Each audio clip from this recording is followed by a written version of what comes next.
na parte de quinta-feira, mensagem à Laodiceia.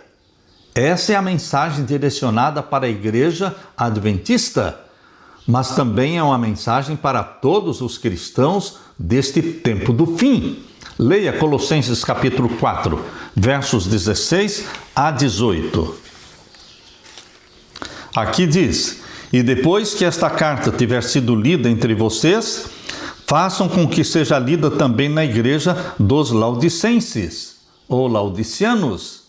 Paulo queria que esta carta escrita aos colossenses também fosse lida na igreja de Laodiceia. E aqui diz: e digam a Arquipo, atente para o ministério que você recebeu do Senhor, cumprindo bem a sua tarefa. E ainda no verso 16 diz: e vocês leiam também a carta que vier de Laodiceia. Aqui Paulo está dizendo claramente que ele escreveu uma carta para a igreja de Laodiceia. Porém, esta carta não foi preservada, não chegou até nós. Mas ele escreveu para a igreja de Laodiceia e está pedindo que a carta que ele escreveu para a igreja de Laodiceia deveria ser lida também na igreja de Colossos. Meu querido irmão, Paulo se comunicava com as igrejas através de cartas. Hoje nós temos a tecnologia, nós vivemos num mundo globalizado e nós deveremos fazer o trabalho missionário de Deus usando a Bíblia e usando também a mídia, usando os vídeos, usando o YouTube, usando tudo o que for possível para pregar, para anunciar, para preparar um povo para a segunda vinda de Jesus. Leia também Colossenses capítulo 2, os versos 1 até o verso 3. Ainda Paulo está falando da preocupação dele pela igreja de Laodiceia. Quero que saibam quão grande tem sido a nossa luta por vocês, pelos que moram em Laodiceia e por muitos outros que não me viram face a face. Por que Paulo estava preocupado com os irmãos de Laodiceia? Porque naquele tempo a igreja de Laodiceia já era morna. A carta que Jesus escreveu lá em Apocalipse para Laodiceia representa a condição espiritual de Laodiceia. As águas que vinham de Hierápolis, porque Hierápolis era uma fonte de águas quentes, termais. Nós já estivemos ali, a Leila e eu. Nós visitamos ali aquelas piscinas de águas quentes de Hierápolis. E então estas águas quentes desciam, fazendo um percurso longo até a cidade de Laodiceia. Mas quando estas águas chegavam até a cidade de Laodiceia, já estavam mornas. Por isso, Laodiceia é conhecido como a cidade das águas mornas. E água morna produz o quê? Ânsia de vomitar. Por isso Deus diz: porque tu és morno, vomitar-te-ei da minha boca. Meu querido irmão, Paulo estava preocupado com a condição espiritual da igreja de Laodiceia e Jesus Cristo também está preocupado com a situação espiritual de Laodiceia. Abra sua Bíblia e leia a carta que Jesus escreveu e procure identificar os mesmos problemas, identificar a condição espiritual mencionada na carta de Laodiceia, capítulo 3. Abra sua Bíblia, capítulo 3, vamos ler então os versos 14 em diante. Aqui é Jesus que está escrevendo: ao anjo da igreja em Laodiceia escreva: estas coisas diz o Amém, a testemunha fiel e verdadeira, o princípio da criação de Deus. Conheço as obras que você realiza, que você não é frio e nem quente. Isso é mal. Não é frio, ou seja, você não é um ateu, não é um incrédulo total, mas você também não é um crente fiel, fervoroso. Eu conheço as obras que você realiza, que você não é frio e nem quente. Isso não pode se aplicar a você e a mim, meu querido irmão. Nós precisamos ser aquecidos pelo fogo do Espírito Santo, batizados pelo Espírito Santo. Quem dera você fosse frio ou quente. Assim, porque você é morno e não é nem frio e nem quente, estou a ponto de vomitá-lo da minha boca. Veja as condições da cidade e da igreja de Laodiceia. Você diz: eu sou rico, estou bem de vida e não preciso de nada. Laodiceia é uma cidade rica e orgulhosa. Ela foi destruída por um terremoto, mas ela foi reconstruída recusando o auxílio que vinha de fora. Ela tinha condições financeiras de se reconstruir sozinha. Eles eram ricos, opulentos, orgulhosos, e essa era a condição da igreja de Laodiceia, que se considerava rica e orgulhosa, arrogante. Essa é a condição da igreja hoje, a sua igreja, a minha igreja. Deus quer nos corrigir. Aqui diz, mas você não sabe que é infeliz, sim, miserável, pobre, cego e nu. Essa é a condição da igreja, a condição espiritual verdadeira. Por isso Jesus está aconselhando você, meu querido irmão. Verso 18. Aconselho que você compre de mim ouro refinado pelo fogo, para que você seja de fato rico. Compre vestes brancas para se vestir, a fim de que a vergonha da sua nudez não fique evidente, e colírio para ungir os olhos, a fim de que você possa ver. Eu repreendo e disciplino aqueles que amo. Portanto, seja zeloso e arrependa-se. Eis que eu estou à porta e bato. Se alguém ouvir a minha voz e abrir a porta, entrarei em sua casa e cearei com ele e ele comigo. Queridos, embora a igreja de Laodiceia seja arrogante e pense estar com toda a verdade, Jesus está do lado de fora batendo a porta, querendo entrar. Ainda não entrou? Eis que estou à porta e bato. Você, meu querido irmão, vai abrir a porta do seu coração e deixar que Jesus entre na sua vida e transforme a sua vida e o batize com o Espírito Santo? Meu querido irmão, este é um apelo de Deus para a igreja de Laodiceia. Considerando a história do povo de Deus, vemos que os mesmos problemas têm se repetido. Os profetas repreenderam os israelitas por quererem adorar como o mundo e exortaram a se arrepender antes que fosse tarde demais. Isaías lamentou, vejam como a cidade fiel se tornou prostituta. Isaías 1, 21. Isaías exortou o povo a retornar para Deus para ser perdoado e purificado. Isaías 1, 16 a 20. Tanto João Batista quanto Jesus convocaram as pessoas a se arrependerem e darem frutos que resistiriam ao teste do julgamento nos últimos dias. Os apóstolos transmitiram uma mensagem semelhante. Quando nós comparamos a mensagem de Deus para a igreja de Laodiceia, nós vemos que a igreja precisa aceitar a Jesus como Salvador. Não são doutrinas que salvam, quem salva é Jesus. E então os salvos em Jesus Cristo vão se apossar das doutrinas santas, verdadeiras de Jesus Cristo.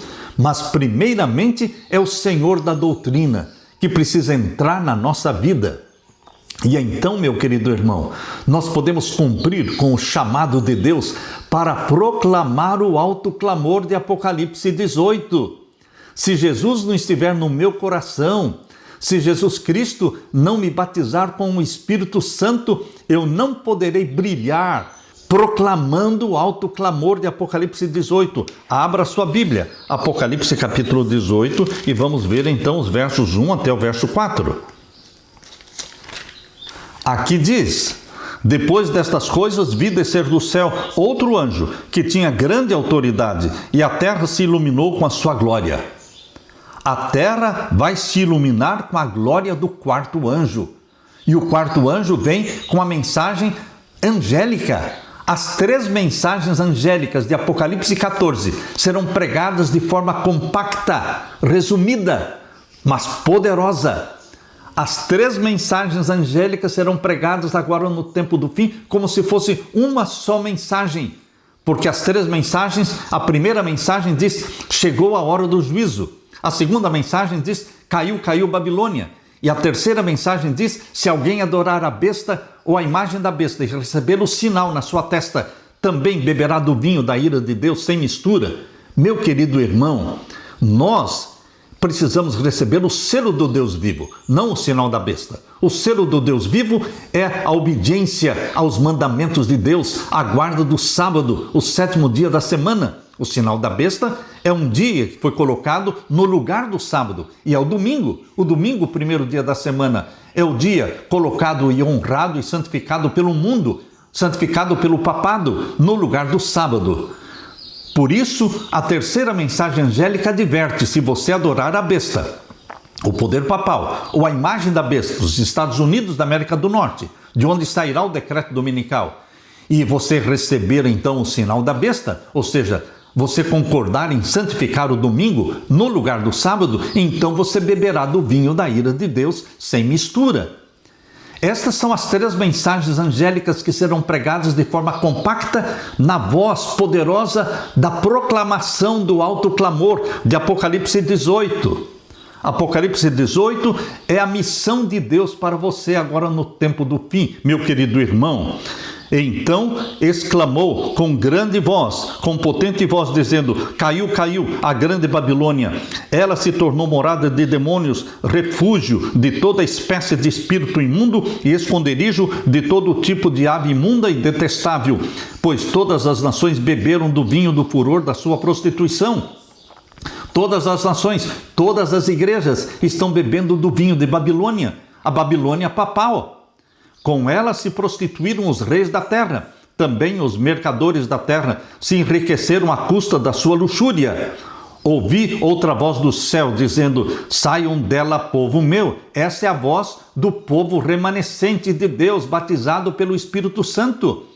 Eles proclamam essa mensagem: saiam dela, povo meu, para que vocês não sejam cúmplices em seus pecados e para que os seus flagelos não caiam sobre vocês.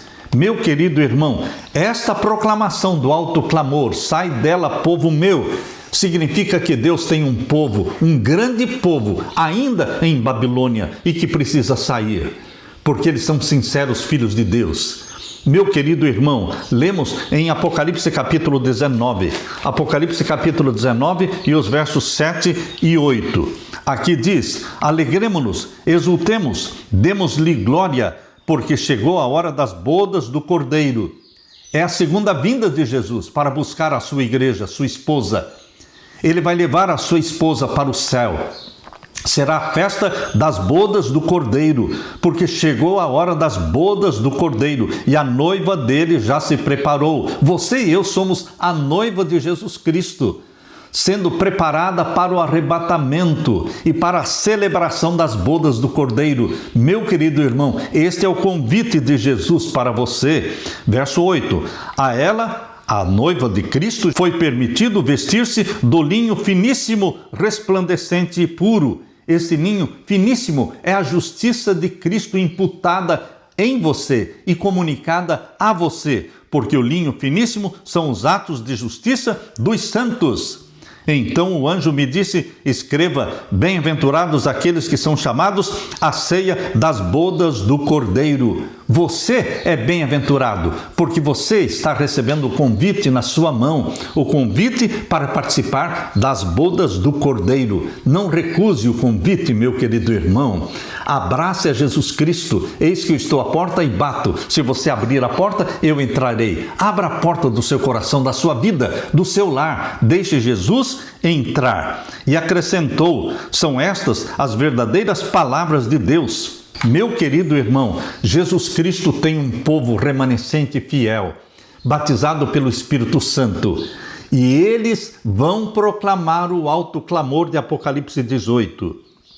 Deus unirá a terra e o céu. Mas por causa do grande conflito, esta união da terra e do céu, ela precisa ser feita em algumas etapas. Primeiro, no Calvário, Satanás perdeu qualquer afeição que havia para com ele entre os seres celestiais. João 12:31 diz que Satanás foi expulso do céu. A primeira expulsão de Satanás está em Apocalipse capítulo 12, verso 7. Houve batalha no céu e o verso 9 diz que ele foi expulso do céu. Isso foi na batalha lá no céu. Antes da criação de Adão e Eva, antes da semana da criação, Satanás foi expulso do céu. Mas, quando Adão pecou, ele transferiu para Satanás o domínio deste mundo, e Satanás se tornou o príncipe deste mundo. Isso durou 4.000 anos, até Jesus morrer na cruz. Quando Jesus morreu na cruz, ele reconquistou o domínio. Ele é o nosso representante hoje nas cortes do céu. Jesus Cristo é o nosso representante. Então, quando Jesus morreu na cruz, Satanás foi expulso pela segunda vez. Mas expulso de quê? Ele foi expulso como representante da família humana no céu. Porque nos concílios do céu, Satanás ia ali representando a família humana, conforme diz lá em Jó capítulo 1 e Jó capítulo 2. Mas agora não mais, nunca mais Satanás representará a família humana, porque Jesus morreu, ressuscitou e subiu ao céu. Ele é o representante seu e meu. Na segunda etapa da reconciliação do céu e da terra, nós temos o quê? Por meio do ministério da intercessão e juízo desenvolvido por Cristo no santuário celestial. O ministério de Jesus no santuário celestial começou com a morte dele na cruz. Quando ele morreu, ele cumpriu a primeira etapa, que foi a morte do Cordeiro. E ele subiu para o céu. E então ele iniciou o trabalho da intercessão no lugar santo do santuário celestial. O trabalho de Jesus de interceder no santuário celestial no lugar santo durou todo o período das 7 igrejas. Ele não deixa de interceder nunca. Mas em 1844 ele iniciou o juízo celestial no lugar santíssimo do santuário celestial. Por isso, neste processo de reconciliação do céu e a terra, Jesus Cristo iniciou o trabalho morrendo pelos pecadores, subiu ao céu e iniciou o trabalho de intercessão no lugar santo. E em 1844 iniciou o juízo celestial. Meu querido irmão, tudo isto faz parte da reconciliação da família do céu com a família da terra. Em terceiro lugar, no juízo durante o milênio, durante os 1000 anos que estaremos no céu, os ímpios vão ser investigados e nós vamos saber por que os ímpios se perderam. Por que aqueles que nós pensávamos que estariam no céu, mas não estarão no céu, nós gostaríamos de saber por que eles não estão no céu. Nós vamos ter 1000 anos para constatar as razões, os porquês que os que pensávamos que estariam salvos não estão salvos. Isso se chama o juízo durante o milênio, quando nós vamos investigar os registros de todos os ímpios, nome por nome, para sabermos que Deus realmente é justo. O juízo durante o milênio confirma a justiça divina. Por que os que se salvaram, se salvaram? E por que os que se perderam, se perderam? Isto vai ser confirmado durante o juízo milenial lá no céu. E agora, a quarta fase da reconciliação do céu e da terra se dá no fim dos 1000 anos, quando o pecado será finalmente destruído. Só no final, quando o pecado chamado Satanás for queimado no lago de fogo e enxofre, quando os ímpios e os demônios forem queimados, o pecado deixará de existir. E então Deus criará um novo céu e uma nova terra. E então não haverá mais morte, nem tristeza, nem lágrimas. Apocalipse capítulo 21, o verso 3. Então ouvi uma voz forte que vinha do trono e dizia... Isso que vamos ler agora no capítulo 21, verso 3, é o que vai acontecer depois dos 1000 anos de Apocalipse 20. Veja, capítulo 21, verso 3. Então ouvi uma voz forte que vinha do trono e dizia: eis o tabernáculo de Deus com os seres humanos. A nova Jerusalém vai descer do céu. E a nova Jerusalém é chamada de tabernáculo celestial, o santuário celestial. Entenda, meu querido irmão, que a nova Jerusalém é o santuário celestial onde está o trono de Deus. Onde Deus habita é o Santíssimo do santuário. Mas esta nova Jerusalém vai descer do céu no final dos 1000 anos. Eis o tabernáculo de Deus com os seres humanos. Deus habitará com eles. Eles serão povos de Deus e Deus mesmo estará com eles e será o Deus deles. E lhes enxugará dos olhos toda lágrima, e já não existirá mais morte, já não haverá luto, nem pranto, nem dor, porque as primeiras coisas passaram. E aquele que estava sentado no trono disse: eis que faço novas todas as coisas. E acrescentou: escreva, porque estas palavras são fiéis e verdadeiras. Olha, meu querido irmão, esta promessa é para você, é para mim. Verso 6, disse-me ainda: tudo está feito, eu sou o alfa e o ômega, o princípio e o fim. Eu, a quem tem sede, darei de graça da fonte da água da vida. O vencedor herdará todas estas coisas, e eu serei o Deus dele, e ele será o meu filho. O vencedor. Coloque aí o seu nome, meu irmão, porque aqui fala o vencedor. Pode colocar ali o nome de Samuel, o nome da Leila, o seu nome, meu querido irmão, minha querida irmã.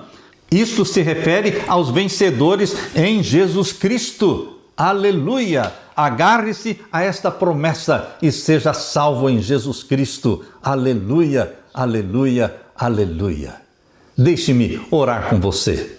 Pai querido que estás nos céus, obrigado pelo plano da salvação em Cristo Jesus. Obrigado pelo ministério de Jesus que começou como Cordeiro de Deus que morreu na cruz do Calvário. Depois ressuscitou e subiu ao céu para ser intercessor e mediador nosso. E depois se tornou o nosso juiz no juízo celestial. Obrigado porque Jesus Cristo é Cordeiro de Deus, é intercessor e mediador e é o nosso juiz. E é o nosso irmão mais velho, é o nosso representante no céu. Bendito seja o Deus Pai, que deu seu Filho Jesus Cristo para ser tudo isso para nós e por nós. Volte logo, querido Jesus, nos buscar. Nós imploramos em teu nome.